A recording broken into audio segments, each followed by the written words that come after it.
আর এবার যে খবরের দিকে নজর রাখবো, বর্ধমান থেকে গ্রেফতার পাক জঙ্গি। আপনাদের জানিয়ে রাখি, বর্ধমান থেকে গ্রেফতার পাক জঙ্গি, স্পেশাল টাস্ক ফোর্সের জালে সাজ্জাদ ভাট গোষ্ঠীর জঙ্গি। বেঙ্গল এসটিএফ এর বড় সাফল্য। কথা বলবো প্রতিনিধি সোমরাজ বন্দ্যোপাধ্যায় রয়েছেন আমাদের সঙ্গে। সোমরাজ, এই যে 5 জনকে গ্রেফতার করা হলো, 5 জঙ্গি, এরা কারা, কি কাজ ছিল এদের এই বর্ধমানে? দেখো, যেটা সূত্র মারফত জানা যাচ্ছে যে সাজ্জাদ ভাট গোষ্ঠীর সঙ্গে যুক্ত থাকা এক জঙ্গি, তাকে ইতিমধ্যে আটক করা হয়েছে বেঙ্গল এসটিএফ এর তরফে। গতকাল রাতেই বর্ধমান থেকে তাকে আটক করা হয়েছে। তার নাম জানা যাচ্ছে হামিম আহমেদ, এবং ইতিমধ্যেই তাকে বেঙ্গল এসটিএফ বর্ধমানে একটি সুরক্ষিত জায়গায় রেখেছে।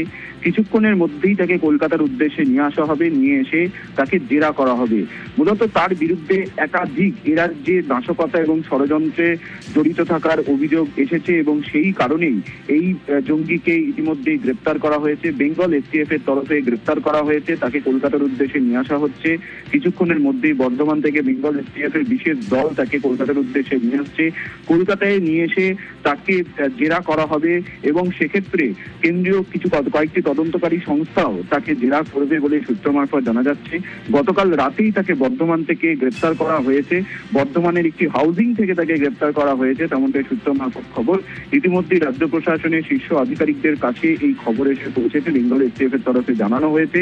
এবং যেটা জানা যাচ্ছে সূত্র মারফত, কিছুক্ষণের মধ্যেই তাকে কলকাতার উদ্দেশ্যে রওনা করা হবে, তাকে কলকাতায় নিয়ে আসা হবে। কলকাতায় নিয়ে এসে একটি সুরক্ষিত জায়গায় তাকে জেরা করা হবে। মূলত বেশ কিছু লিঙ্ক ইতিমধ্যে পেয়েছে বেঙ্গল এসটিএফ ও রাজ্য পুলিশের তরফে।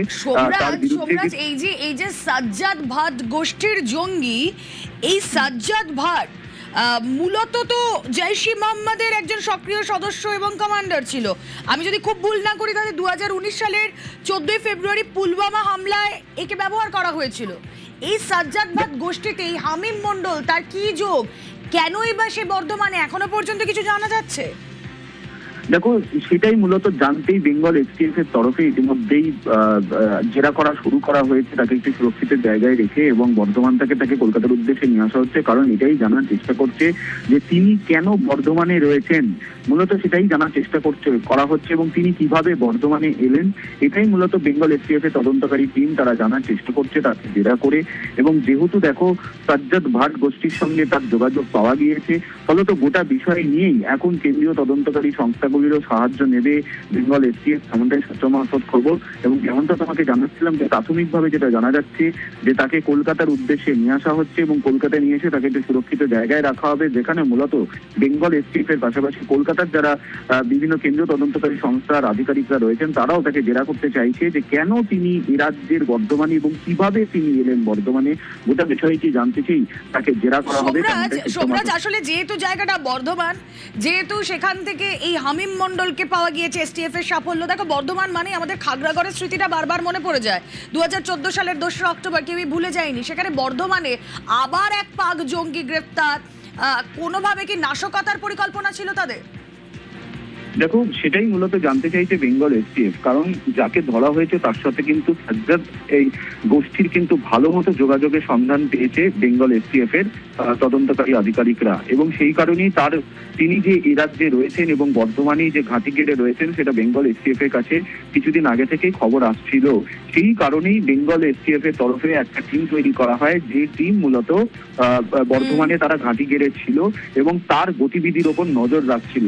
এবং তারপরে গতকাল রাতে বর্ধমানে একটি হাউজিং থেকে তাকে আটক করা হয়, এবং তারপরে তাকে গ্রেপ্তার করা হয়েছে।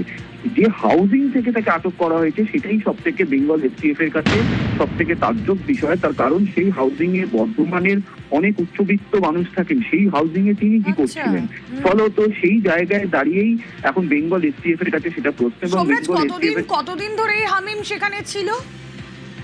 দেখো, এখনো পর্যন্ত যেটা তদন্তকারী আধিকারিকরা জানাচ্ছেন যে গত কয়েকদিন ধরেই তার গতিবিধির ওপর নজর রাখা হচ্ছিল। ফলত মনে করা হচ্ছে যে তিনি প্রায় কয়েকদিন ধরেই তিনি সেখানে ছিলেন, এবং বর্ধমানের একটি নামকরা হাউজিং এ তিনি ছিলেন।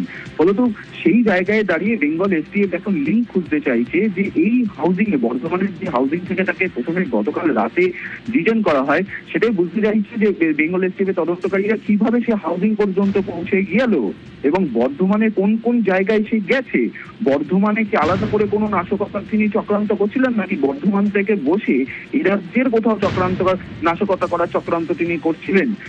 এটাই মূলত বুঝতে চাইছে বেঙ্গল এসটিএফ, এবং সেই কারণেই বেঙ্গল এসটিএফ এবার কেন্দ্রীয় তদন্তকারী সংস্থারও তারাও সহযোগিতা নিতে চাইছে, কিন্তু আপাতত তাকে কলকাতায় নিয়ে যেহেতু বেঙ্গল এসটিএফ এর তরফে এবং রাজ্য সরকারের তরফে গোটাটাই খুব গোপনীয়তার সঙ্গে করা হচ্ছে, সেই জন্য তাকে সংরক্ষিত জায়গায় রাখা হবে। সংরক্ষিত জায়গায় রেখে তার মূলত তাকে জেরা করা হবে। আবারও কথা বলছি, শরদিন্দু সহকর্মী রয়েছেন সঙ্গে। শরদিন্দু, তোমার থেকে স্পষ্ট করতে চাইবো, এই যে বর্ধমানের যে আবাসন যেখান থেকে এই হামিমকে এসটিএফ জালে নিয়েছে, এখানে নাকি অনেক উচ্চবিত্তরা থাকেন, এর লোকেশন কেমন, কতদিন ধরে এই জঙ্গি এখানে ছিল? রামাঘাটের পাশে রেনেসা উপনগরী, এবং রেনেসা উপনগরী এখানেই উচ্চবিত্তদেরই মূলত বাস, এবং এই জায়গাটাই বেছে নেওয়া হয়েছিল। কারণ হচ্ছে যে এখানে যারা বাসিন্দা তারা সকলেই বাইরে থাকেন বা কাজ করেন, ব্যবসায়ী গোষ্ঠী, কারো বাড়ি নেওয়া আছে, ফলে একে অপরকে সেভাবে চেনে না।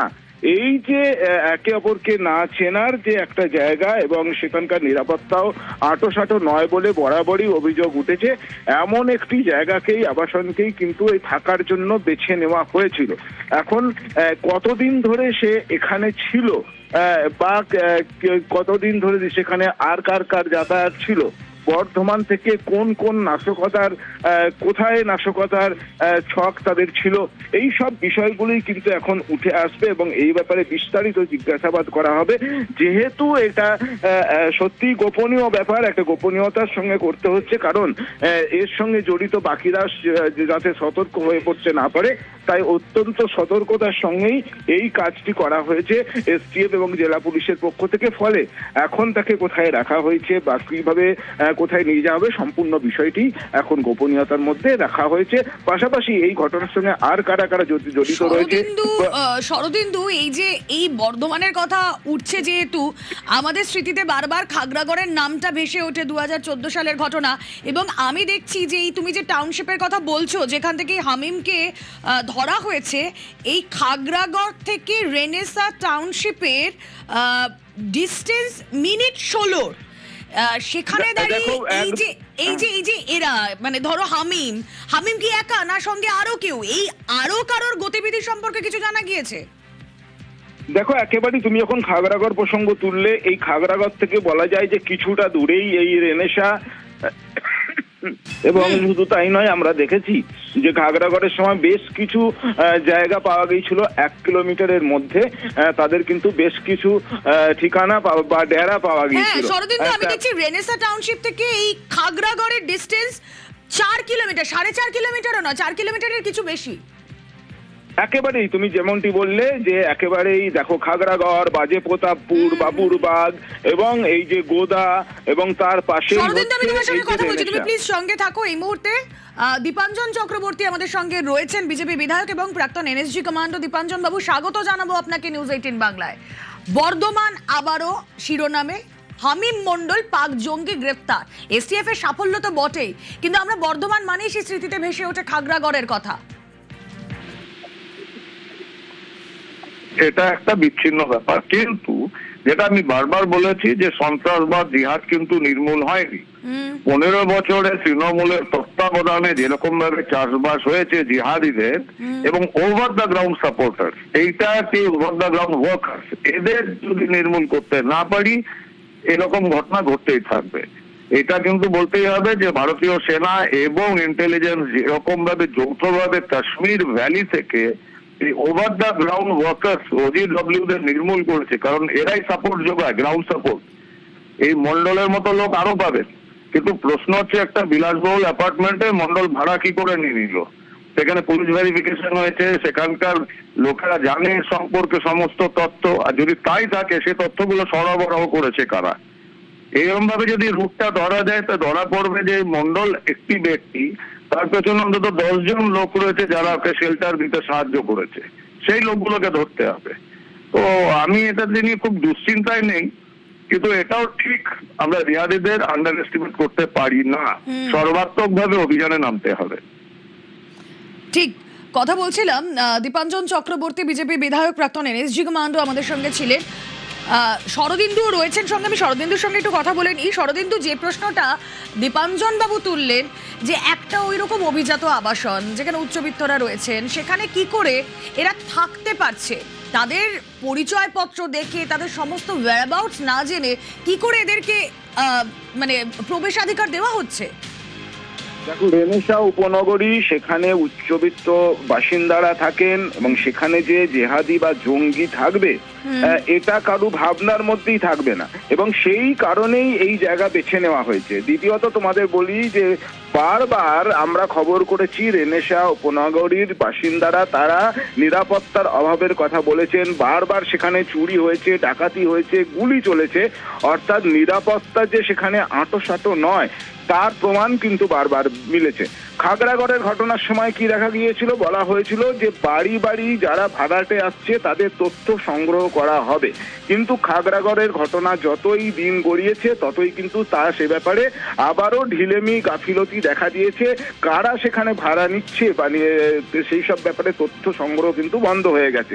ঠিক তেমনই ওই রেনেসা উপনগরীতে যারা ফ্ল্যাট নিলেন, বাড়ি নিলেন, তারা কাকে কাকে ভাড়া দিচ্ছেন সেই সংক্রান্ত তথ্য সংগ্রহ ক্ষেত্রে যে যথেষ্ট ঘাটতি রয়েছে, সেখান থেকে জেহাদি বা জঙ্গি ধরা পড়ার ঘটনা কিন্তু আরো একবার সেই বিষয়টাকেই তুলে ধরছে যে যথেষ্ট সেখানে নজরদারি বা এই নিরাপত্তার যথেষ্ট গাফিলতি রয়েছে, এবং সেই সুযোগকেই কাজে লাগিয়েছিল এই জঙ্গি।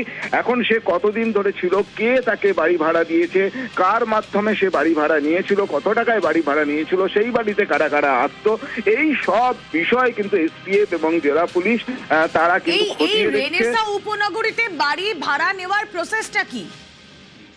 দেখো, বাড়ির মালিক তারা ভাড়া দিচ্ছে, এখন সেইটা রেনেসা উপনগরী কর্তৃপক্ষকে জানাতে হয় কিনা বা জানানো হয় কিনা সেই ব্যাপারে যথেষ্টই কিন্তু সন্দেহ রয়েছে। এই অভিযোগ কিন্তু বারে বারেই বাসিন্দারা বলেছিলেন যে বহিরাগতরা অনেক সময় চলে আসে, ফাঁকা ফ্ল্যাটে তারা থাকে, কয়েকদিন কাটিয়েও যায়, ফলে কারা আসছে, কি উদ্দেশ্যে আসছে, সেই সব তথ্যপঞ্জি রাখা বা সেই সব তথ্য রাখা, তাদের আধার কার্ড সংগ্রহ করা বা ভোটার কার্ড বা পরিচয়পত্র দেখা, এসব ব্যবস্থা নেই বললেই চলে, এবং সেই সুযোগই আমি আবারও তোমার সঙ্গে কথা বলবো। ভাবুন একবার, বর্ধমানের খাগড়াগড় থেকে মাত্র 4.2 কিলোমিটার দূরত্বেই রেনেসা উপনগরী, সেখানেই এই পাক জঙ্গি হামিম মন্ডল তার ডেরা বেঁধেছিল। বর্ধমান থেকে এবার তাকে গ্রেফতার করেছে বেঙ্গল এসটিএফ। কিন্তু কি উদ্দেশ্যে এই রেনেসা টাউনশিপে এই হামিম মন্ডল ছিল? এই হামিম মন্ডল একা না আরো অনেকে? ভৌগোলিক অবস্থান হিসেবে যদি আমরা দেখি তাহলে বিষয়টা অ্যালার্মিং। অবশ্যই এসটিএফ এর বড় সাফল্য, কিন্তু এই সাজ্জাদ ভাট গোষ্ঠীর জঙ্গি হামিম মন্ডল কি করছিল আপনাদের জানিয়ে রাখি। 2019-এর 14ই ফেব্রুয়ারি পুলওয়ামার ঘটনায় এই সাজ্জাদ ভাটেরই গাড়ি ব্যবহার করা হয়েছিল, এবং 2019-এর জুন মাসে এই সাজ্জাদ ভাট একটা এনকাউন্টারে মারা যায়। সেই সাজ্জাদ ভাট গোষ্ঠীর সঙ্গে কি কানেকশন হামিম মন্ডলের, অবশ্যই নজর থাকবে সেদিকে।